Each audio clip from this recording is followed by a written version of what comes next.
Before we go on to the subjunctive mood in chapter 21, I want to call your attention to some of the things in the workbook concerning participles. You may already have discovered these, but I thought maybe it'd be worth our pointing out. I have summarized the present aorist, first and second aorist, and aorist passive participles in these forms. I've noted the characteristics of each, and then the middle and passive in that section. And then this is what I really wanted to get to on this. Page 39. The translation, loosing, being loosed, having been or having loosed and having been loosed. Good summary there. And then this chart. The participle, if it's present tense participle, and you have a present and future main verb, present or future, then your helping verb is going to be is or are. If your helping verb is past, it will be was or were. The temporal word for the adverbial participle is while. All of that present participle, having to do with the present participle. Then if you have the aorist participle, your main verb is present or future. It will be has or have, plural. Or if your main verb is past, had or had. And your temporal word with the adverbial aorist participle is the word after. So that may be a little helpful summary there. Then the participle forms you probably already have seen, page 39. And these various forms, you won't find them together like this anywhere except here. In this page we have the present and the aorist. Then we have the second aorist, the perfect, which we haven't even gotten yet, and then the participle of me. That should be an epsilon there, not a ni, an epsilon throughout, as you'll see. Okay? Now, the subjunctive mood is found on page 128 of Machen, and we'll look at the vocabulary first. Amortano, I sin, dekiasini, righteousness, on, the conditional particle, if, that's used with the subjunctive. Is used with the indicative for if. So on with the subjunctive, if, with the indicative, if. Evangelisme, deponent with middle forms, I preach the gospel, or I preach the gospel to. Now this I preach the gospel to, all of that would go into the verb section of your English diagram. You won't put I preach and then the gospel is the object and all that. This verb, evangelisme, should be translated preach the gospel or preach the gospel to, depending on if there's an object. If there is an object, then it would be preach the gospel to, and then the object would be in the object spot, like imas, number 1 in your exercises. Evangelisme, imas. Then ina takes a subjunctive, and it means in order that. This is a purpose particle. In order that. Ina. And then laos, a people. Lipos, own, an adjective meaning the remaining, or lipi, the rest. In fact, the word hoi lapoi is the word from which we get this word, a different pronunciation of it. This is the word, the remaining ones, the rest. Makarios, aon, the word blessed. Martyria, a witness or witnessing, a testimony. Mide, and not, nor or not even. And then mide. That's mide with intervening clause, and then mide, neither nor. This is simply the subjunctive way, or the non-indicative way of saying ude. Ude, neither nor. Mide, neither nor. Okay? Miketi, no longer. That's with verbs other than, or with moods other than the indicative. And we had uketi, I believe, no longer. I think we've had that before. This uketi with indicative, miketi with the subjunctive or other moods. Oklos, a crowd or a multitude. Oklos, a crowd or a multitude. Now, the subjunctive mood is the second mood that we've had. Now we had the participle in between, but we had indicative mood and now subjunctive mood. Now we need to define this, and we had to remember way back on page 2 of your workbook, we had a place for definitions. And under mood, we had, mood describes a relation between the statement and reality.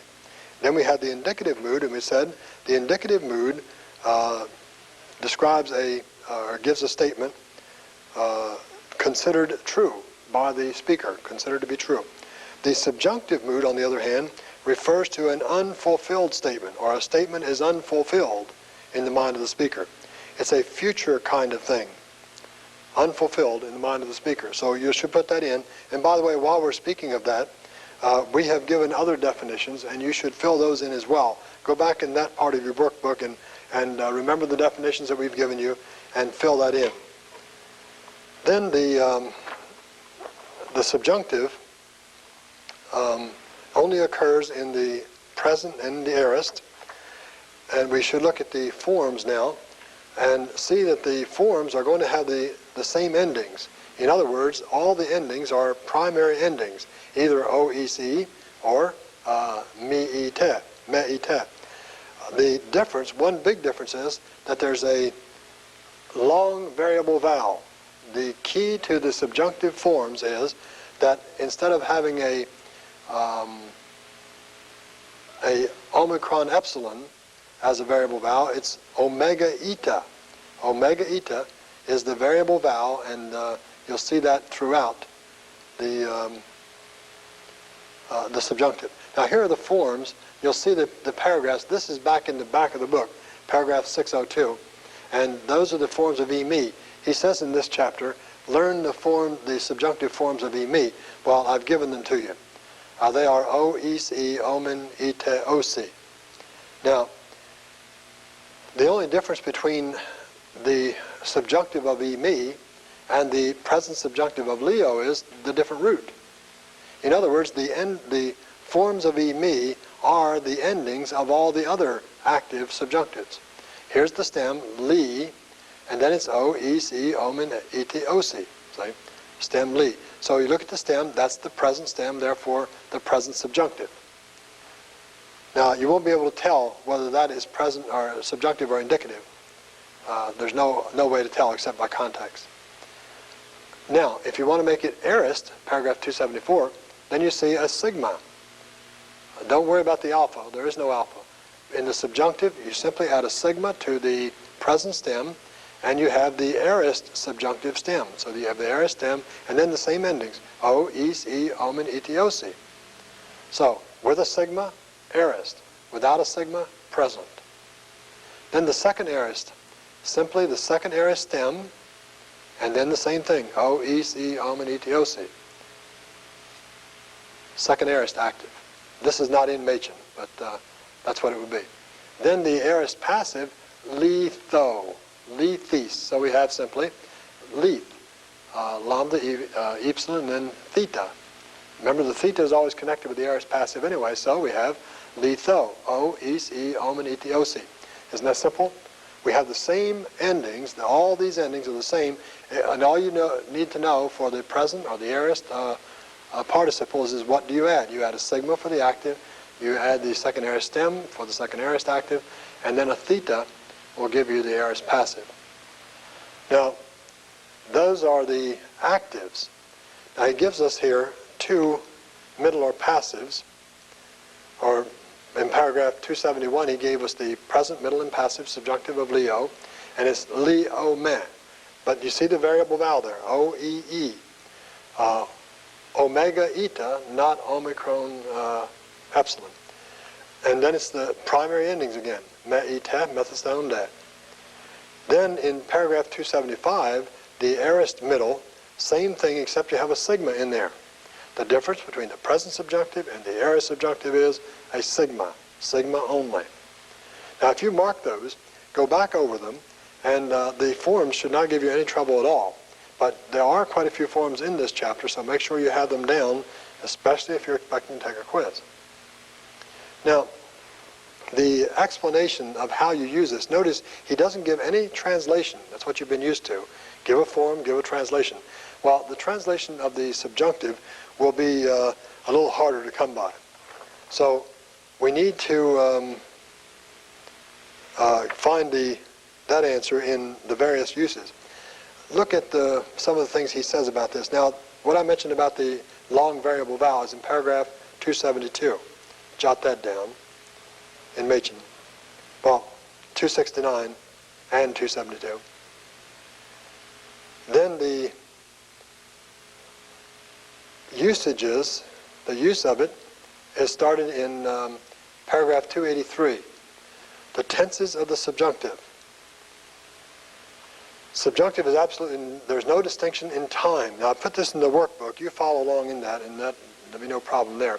But there's no distinction in time between the tenses. The aorist tense does not refer to past time and the present to some kind of present time, etc. It's simply the same translation. He points this out in the middle of that paragraph. The aorist subjunctive refers to action without saying anything about its continuance or repetition. Kind of action, not time of action. The present subjunctive refers to it as continuing or being repeated.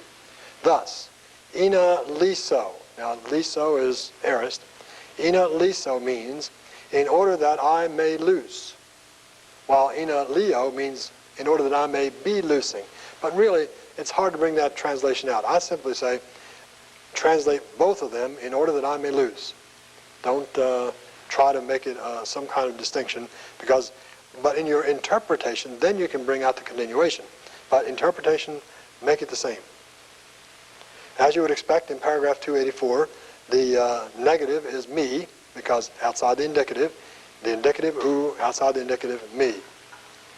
The hortatory subjunctive, paragraph 285, you'll see in the hortatory subjunctive, he translates it, let us believe. Now, the hortatory subjunctive is the first person plural only.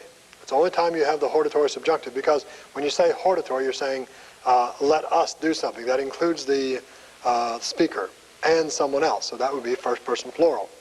So pistevsomen, East Tone Kyrion says, let us believe in the Lord. Now, the way you diagram that is right here in the workbook, page 41, let us believe in the Lord.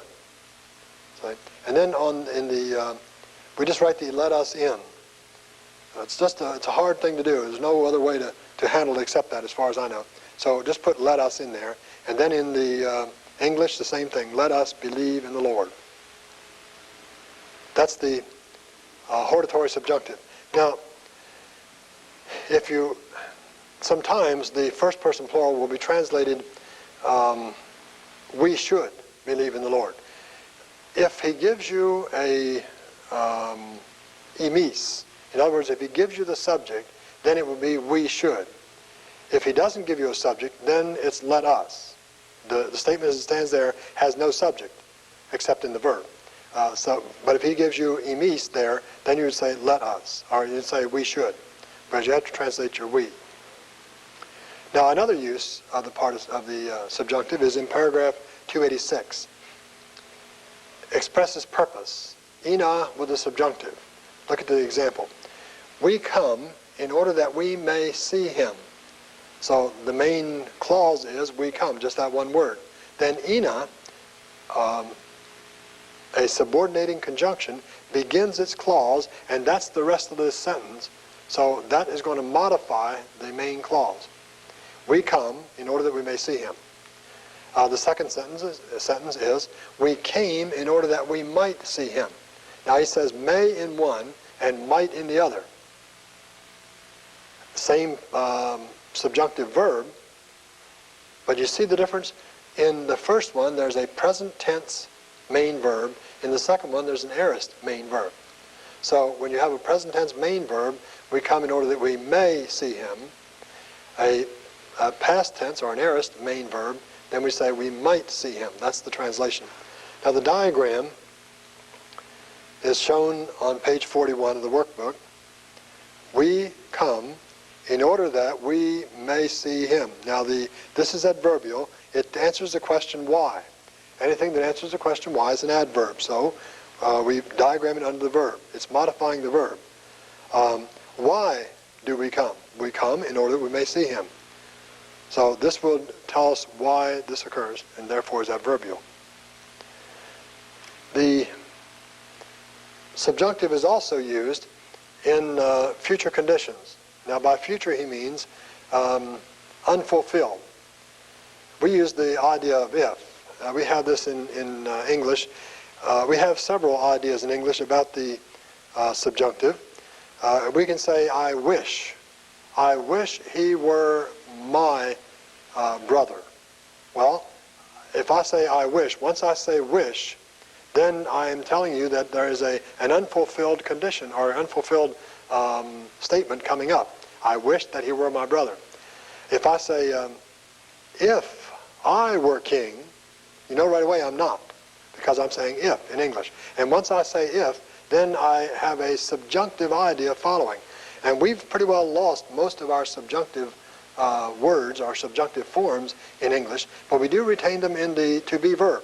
I just said, if I were king. I wouldn't say, if I was king. I shouldn't say that. Was is indicative. Were is subjunctive in English. So I'd say, if I were. So we use, we don't have many verbs, so we use if and wish and hope, that kind of thing, to indicate unfulfilled. Well, Greek has these forms, and one way that they use it is in paragraph 288, the subjunctive in future conditions. If we go into the house, we shall see the Lord. Now, we haven't gone into the house. That's a future thing. If we ever do it, it'll be future.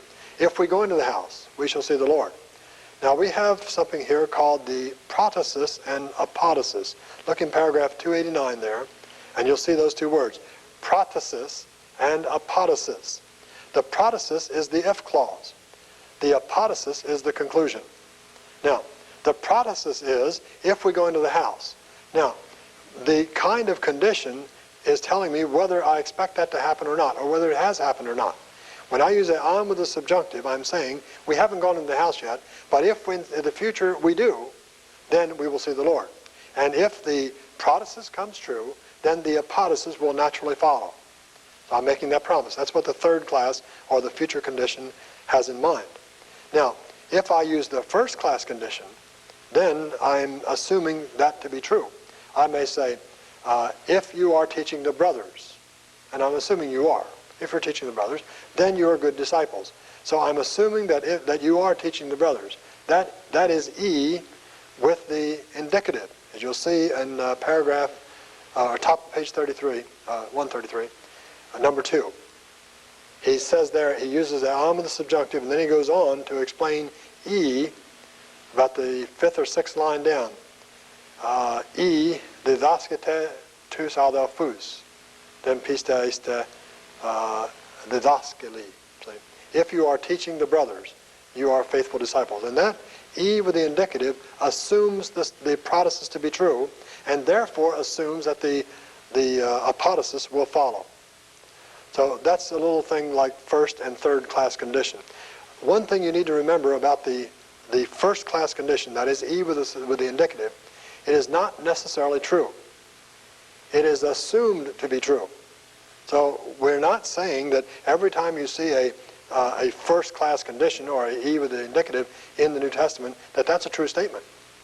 Jesus said, if I cast out demons by Beelzebub, first class condition. Wait a minute, that's not true. That's assumed true. He's saying, assuming that I do cast out demons by Beelzebub, then by whom do your sons cast them out? He's making a statement, and he's setting them up. Assuming this is true, then what about this? So he's not saying it is true, but it is assumed true. It may be assumed true for the argument. It may be assumed true for many reasons, but it's only assumed true. So I would never use the word since. Maybe by context, but never just out of the E with the indicative. There. So what I'm saying then is we have two kinds of conditions. Am with the subjunctive, that is a future condition, unfulfilled, with prospect of being fulfilled.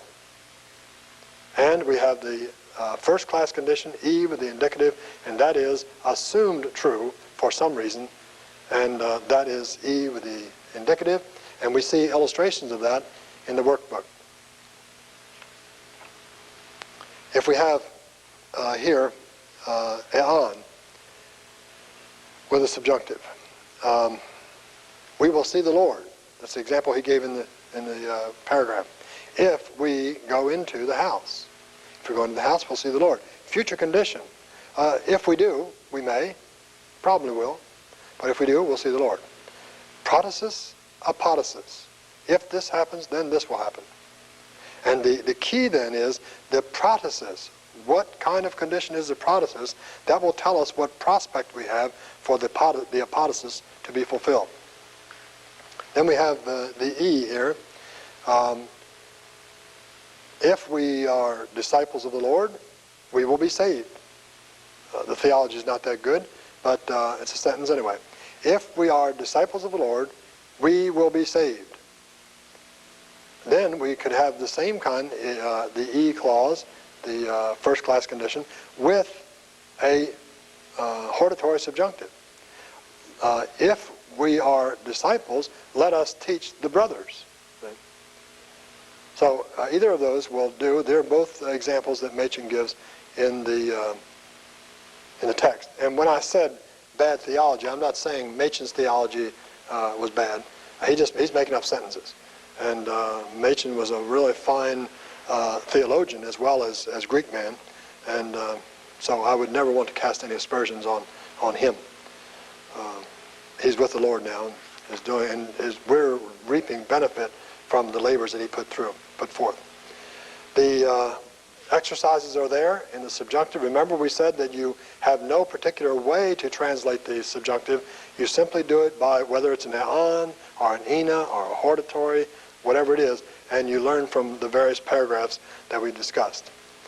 When we finish this, when you finish those sentences, then we'll be ready for the next chapter. But before we do that, let me suggest something to you.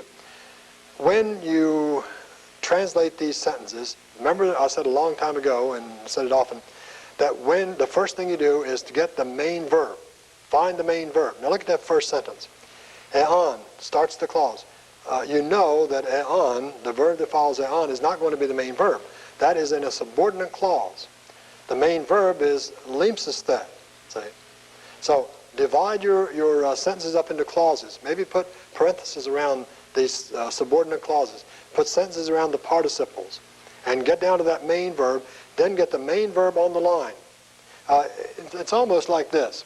If I had a magnetic chalkboard, what I would do would be to take the various clauses that I found in the sentence, line them up, diagram them, various little spots here, and say, well, there's one, here's another over here, and get these clauses all lined up, and then work like a jigsaw puzzle.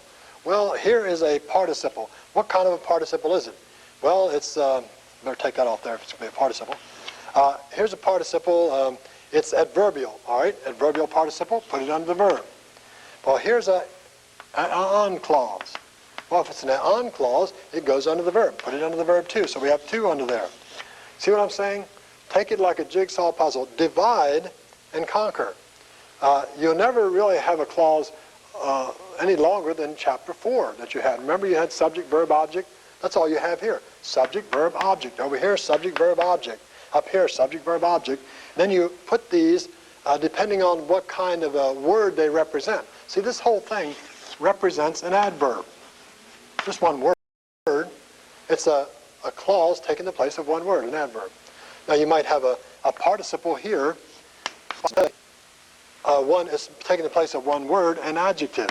Adjectives point out, tell which one, see? So all you're doing is dividing it up into clauses, and then you have a simple sentence. Once you get the simple sentence done, then you put it where it belongs in the main sentence. It's that easy. So remember, adjective, adverb, or noun clause will act just like one word and make some relationship to the main clause. So when you keep that in mind, I think your homework should be a little bit easier. Next time we'll go on to infinitives in chapter 22.